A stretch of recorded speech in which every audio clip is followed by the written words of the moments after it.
Je m'appelle Icar Bamba, du coup j'ai 31 ans et je suis aujourd'hui freelance game et narrative designer et aussi à côté de ça, je suis dramaturge pour le théâtre.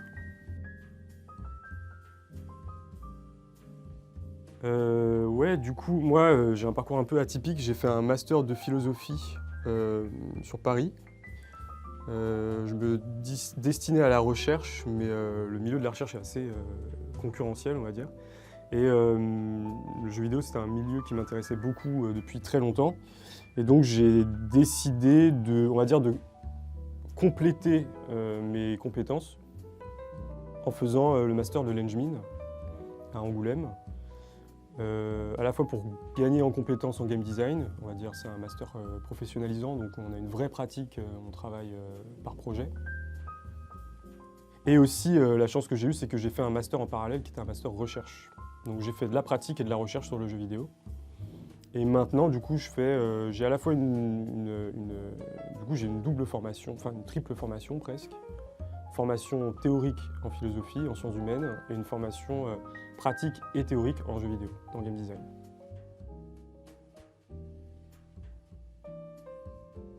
Je ne vais pas prétendre en fait avoir une définition exhaustive du métier. Le game designer et la game designeuse sont les personnes dans une équipe de production de jeux vidéo qui vont définir les règles du jeu. Ça, on va dire, c'est la définition un peu basique. Très concrètement, dans la réalité, dans la pratique, ce que ça représente, ça va être des personnes qui vont à la fois donc, établir le pitch du jeu, les intentions qu'il y a derrière le jeu, donc les intentions créatives, les intentions d'expérience du joueur, qu'est-ce qu'on veut que le joueur ressente, quelles sont les mécaniques qu'on veut développer, les différentes features du jeu, les différentes règles du coup, l'expérience qui est corrélée à ces différentes règles, et en parallèle de ça, on va aussi élaborer l'univers du jeu, ce qui va justifier en fait ces règles. Voilà. Donc on va détailler en fait les différentes features du jeu et les intégrer dans un monde qui sera cohérent.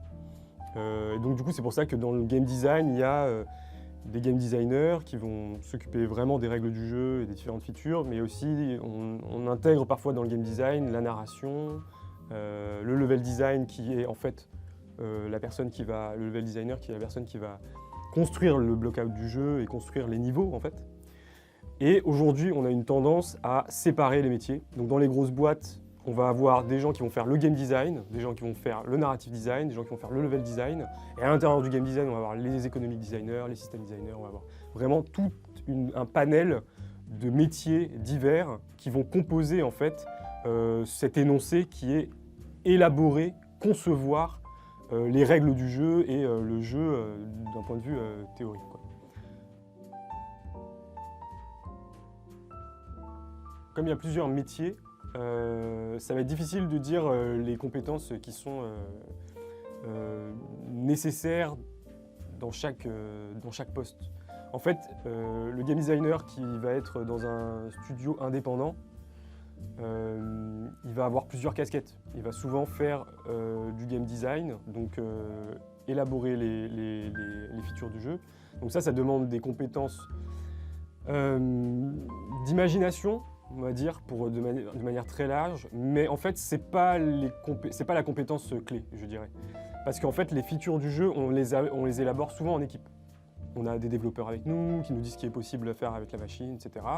On a des level designers, on a des artistes visuels, des sound designers, etc. Et donc toutes ces personnes, en fait, elles permettent aussi de construire une vision du jeu. Le game designer, il va être le garant de cette vision. Son objectif, ça va être de faire en sorte que ce qu'on a établi en équipe au début, ce soit cohérent tout du long de la production. Donc c'est un peu le défenseur de la vision du jeu. C'est un peu une définition que je rajoute. La compétence qui va être du coup très importante pour le designer, ça va être la communication. Réussir à dire clairement, énoncer clairement en fait les idées, à les résumer de manière pertinente pour l'expérience du joueur, et à communiquer avec chaque corps de métier pour que chacun ait une vision claire du projet.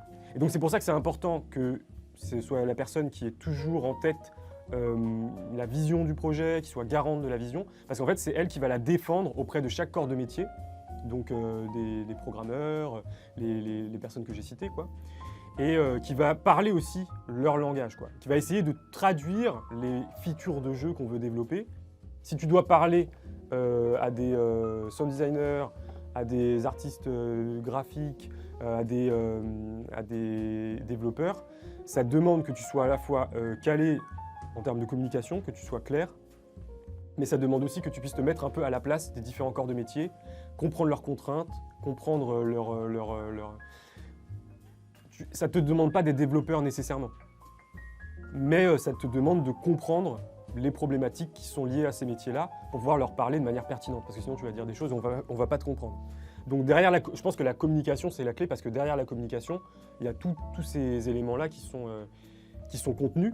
Mais après, en fonction des corps de métier qui composent le game design, eh ben, tu vas avoir des gens qui vont être des développeurs, qui vont faire du game design.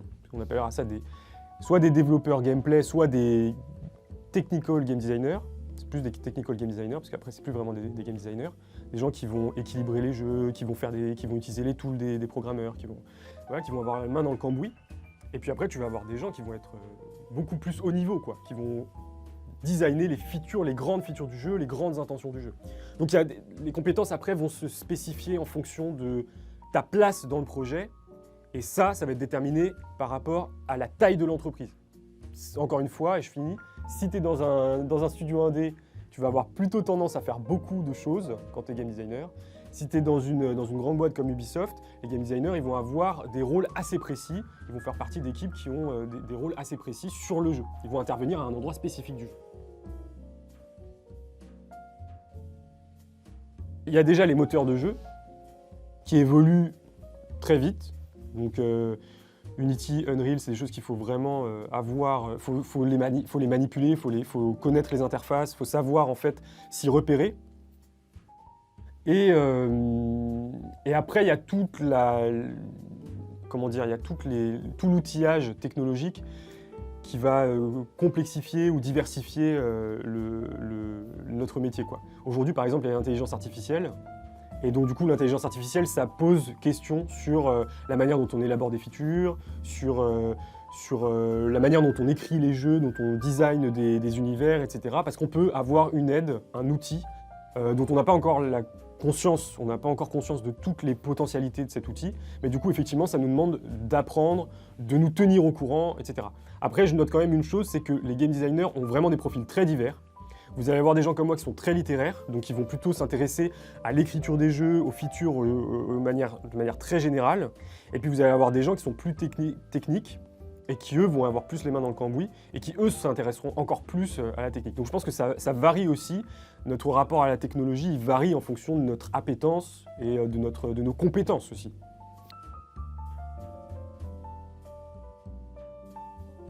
Je suis freelance, donc ça veut dire que je suis auto-entrepreneur. Et ce qu'il faut savoir, c'est qu'il y a plusieurs statuts d'indépendants en France. Et je pense que ce serait très long de tout expliquer.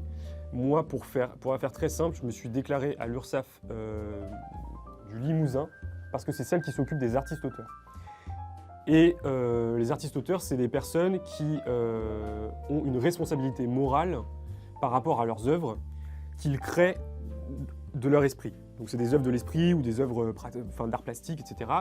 Et donc ça veut dire qu'ils sont auteurs, c'est-à-dire ils ont la responsabilité, c'est eux qui répondent de leurs œuvres. Ils ne sont pas exécutants. Donc c'est intéressant quand on veut faire ses propres projets, parce qu'on peut signer, on peut dire que c'est nous qui les avons faits, etc. Maintenant, dans l'industrie, c'est pas vraiment le profil qui est valorisé. Le profil qui va être valorisé, c'est celui d'indépendant auto-entrepreneur ou micro-entrepreneur, je crois que c'est comme ça qu'on dit aujourd'hui. Et là, on a plus une fonction d'exécutant, c'est plus on travaille pour une entreprise, comme Ubisoft ou comme je sais pas, Slowclap ou Dontnod. Et effectivement, elles vont nous recruter comme freelance sur certains projets. On va intervenir et elles n'ont pas vraiment envie, et je pense que c'est dans leur intérêt, de s'embêter avec des histoires de droits d'auteur. Le problème, c'est que quand vous êtes artiste-auteur, vous êtes responsable de ce que vous avez fait. En France, on ne peut pas vous ôter cette responsabilité-là. Donc, dans le jeu vidéo, on va avoir plutôt tendance à favoriser, même en France, le statut de micro-entrepreneur, parce que c'est plus simple en termes juridiques. Voilà. On est plus des exécutants. Et à l'étranger, le statut d'artiste-auteur n'est même pas reconnu. Donc aujourd'hui, j'ai deux statuts. J'ai un statut d'artiste-auteur pour mes œuvres, pour mon travail personnel, et j'ai un statut d'auto-entrepreneur. C'est un peu compliqué de jongler avec les deux, mais c'est celui que je conseillerais de favoriser pour les personnes qui veulent être freelance dans le jeu vidéo.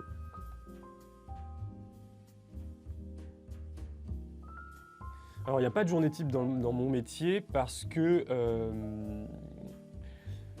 qu'en tant que freelance, je suis indépendant, donc c'est moi qui fais mon emploi du temps. Et en fait, j'aurais plutôt tendance... Il y a vraiment beaucoup de profils de freelance. Vous allez avoir des gens qui travaillent en entreprise et qui sont freelance à côté pour faire du consulting. Voilà. Ils vont être game designer chez Ubi. Et puis à côté, ils vont faire du consulting s'ils ont le temps, parce que ça prend déjà beaucoup de temps. Mais s'ils ont le temps, ils vont faire du consulting auprès de petites boîtes pour faire du game design un peu plus proche, un peu plus humain, par exemple si c'est dans des studios indés. Et donc ils vont intervenir à la tâche, quoi. Et dans ce cas-là, ils s'organisent en fonction de leur emploi du temps de l'entreprise. Moi, j'ai une activité de recherche, une activité de dramaturgie et une activité de freelance. Donc, je jongle un peu avec ces différentes activités-là. Et ce que j'essaye de faire, c'est d'avoir en fait des journées dans ma semaine qui correspondent à un de mes métiers, un de mes travaux, quoi. Et donc, quand je travaille en tant que freelance, quand j'ai une journée complète, ça va être une journée un peu classique de bureau, quoi. Sauf que je travaille à distance et que dans le pipeline de production et dans le workflow, on va dire, du milieu du jeu vidéo et de l'édition de logiciels en général, on travaille avec des méthodes qui sont des méthodes agiles. Donc c'est des sprints souvent d'une semaine où on a des weekly, donc on organise des réunions hebdomadaires avec toute l'équipe où chacun dit ce qu'il a pu faire, les problèmes qu'il rencontre et ce qu'il compte faire pour régler ses problèmes et dans la semaine. Choses très simples qui permettent de tout le monde être à jour sur là où on en est dans le projet. C'est des choses qui se font avec les producteurs, des gens dont j'ai pas trop parlé, mais qui sont quand même très importantes pour structurer les projets, les organiser. Sans eux, en fait, les projets ne marchent pas, ça faut le dire. Ou c'est les équipes qui se retrouvent avec ce poids sur les épaules d'organiser leur travail. Et il y a des daily. Et les daily, en fait, le plus souvent, c'est le matin. Donc, on se réunit, l'équipe, le matin. Parfois, c'est des groupes d'équipes. Parfois, c'est l'équipe entière, si c'est une équipe qui peut se le permettre. Et on se réunit et on va dire qu'est-ce qu'on va faire aujourd'hui. Donc, voilà. Donc, on se réunit à 9h. On se dit, voilà, aujourd'hui, je vais faire telle chose. Hier, j'ai fait telle chose. Voilà, hier, quel problème j'ai rencontré. Voilà ce que j'ai pu faire. Et aujourd'hui, du coup, voilà, j'ai ça. Et ça permet de dire, X, en dev, j'aurai besoin de toi à un moment dans la journée, comme ça t'es prévenu. On pourra travailler ensemble sur tel problème, telle feature que je dois intégrer, que je dois équilibrer, etc. Et ensuite, je suis une journée normale. C'est une journée de bureau, c'est-à-dire je suis devant mon PC, je prends des pauses, j'essaye de prendre des pauses régulières. Et puis voilà, ça va être de la documentation, si vous voulez que je rentre dans le détail légèrement. Ça va être de la documentation, du benchmark, c'est-à-dire je vais regarder ce qui se fait et je vais essayer de déconstruire. Souvent, le métier de designer, c'est aussi de faire de la rétro-ingénierie de design. Donc, essayer de comprendre ce qui a été fait, de le déconstruire, de le documenter, de le communiquer aux équipes. Et puis ensuite, à partir de là aussi, d'innover, d'imaginer de nouvelles mécaniques. Ça passe par des brainstorms avec d'autres personnes, des brainstorms solo. Et après, documentation, communication avec l'équipe. Donc voilà, c'est des journées assez chargées. Je ne vous cache pas que c'est très chargé. Les inspirations, elles se retrouvent partout, je pense. Moi, ce que je conseillerais à des gens qui font du GD, c'est vraiment d'être curieux et de ne pas laisser de côté des médiums. Je pense que le jeu vidéo se sent très redevable du cinéma, par exemple. Donc on a tendance, même dans les superproductions, à vraiment se demander, à prendre comme référence le cinéma. Après, il y a de plus en plus d'autoréférences, c'est-à-dire on regarde ce qui a déjà été fait dans le jeu vidéo.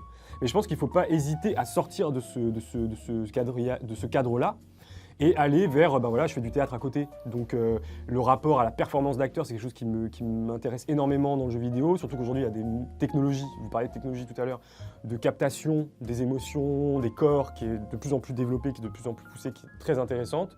Donc il y a des choses qui se font de ce côté-là. La littérature, il y a des jeux qui font des choses magnifiques avec le texte.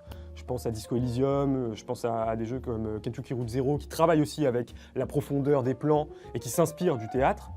Même quand vous faites du cinéma, allez vers le cinéma d'auteur pour voir ce qui se fait. En fait, soyez curieux pour croiser, en fait, aller à la jonction des arts et c'est là que vous allez trouver de nouvelles idées. Je pense que l'inspiration, il faut casser un peu le mythe qui nous ferait croire que les GD, ce sont ceux qui imaginent le jeu et puis les autres, ils exécutent. En réalité, c'est souvent des choses qui naissent d'une circulation de la communication, d'une circulation de références communes, d'univers communs et de la volonté d'explorer, en fait, de sortir un peu de ce qui a déjà été fait. Et ça passe par l'intérêt, la curiosité sincère pour les différents médiums. Et je parle même de la peinture, enfin voilà, il faut vraiment aller chercher ce qui a été fait dans l'histoire pour comprendre aussi ce qu'on fait. Il faut qu'on comprenne ce qu'on fait pour pouvoir innover aussi.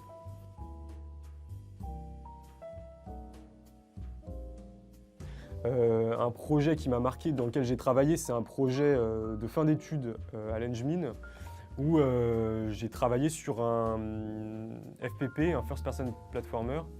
Et en fait, j'étais pitcher, donc j'avais pitché le jeu, c'était un jeu assez personnel, et j'écrivais la narration, je travaillais en collaboration avec d'autres GD sur le game design, et c'était vraiment, c'était ambitieux en fait, par rapport à nos compétences et par rapport à le temps qu'on avait. Parce qu'on avait 3 mois et demi. Voilà. Et voilà, et je trouve que ça a été extrêmement formateur et ça m'a beaucoup apporté pour tout ce que je fais aujourd'hui, parce qu'aujourd'hui je travaille pour des petites boîtes, voilà, et en fait j'arrive à me couler assez vite. Je me suis même parfois surpris parce que on me dit toujours bon je vais pas être prêt, je connais pas assez, je suis pas assez ceci ou cela.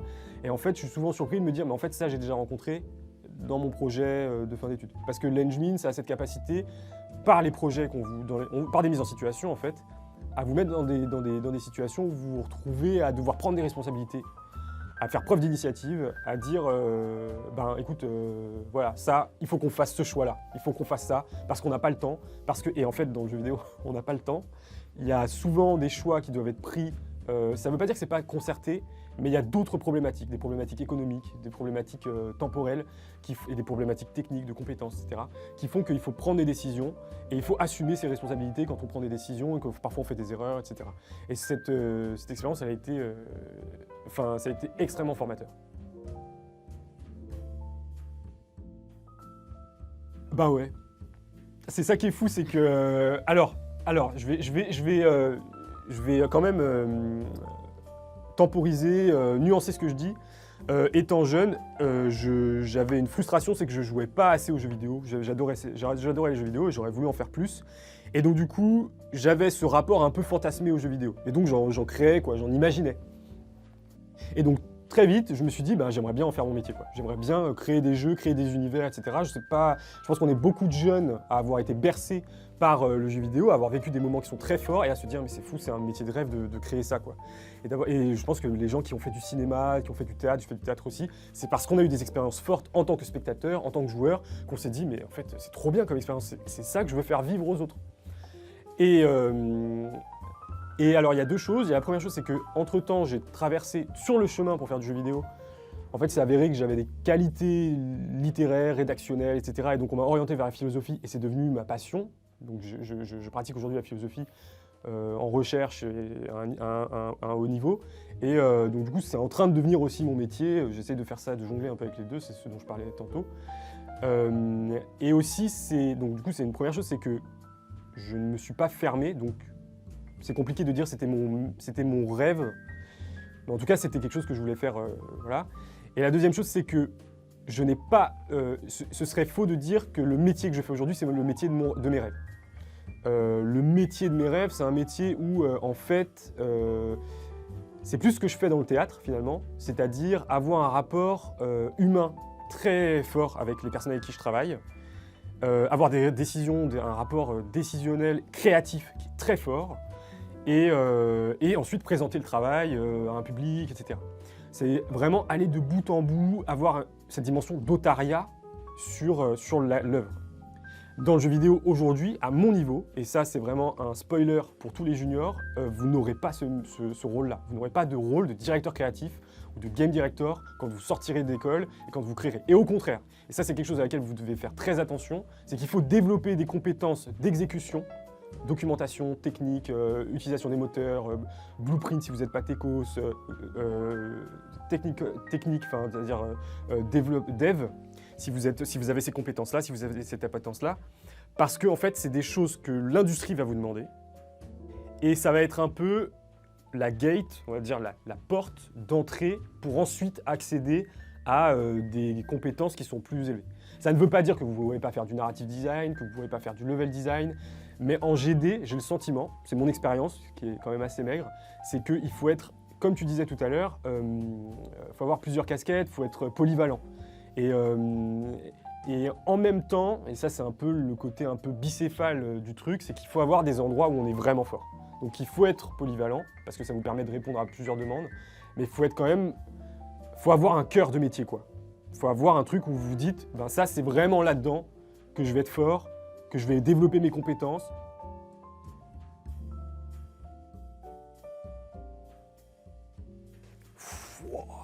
Super dur.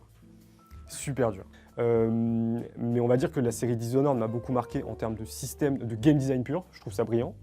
Je trouve que c'est, même une époque où je me disais c'est l'avenir du jeu vidéo. Pour moi, ce design par approche systémique, je trouve ça génial. La liberté qu'on a, bref, on parlait de narration en cours. Je trouve qu'il y a vraiment tout un pan de la narration qui doit être exploré à l'aune de ces jeux-là, c'est-à-dire créer de la narration émergente. Je pense qu'il y a vraiment, c'est un champ d'études et de création qui est infini.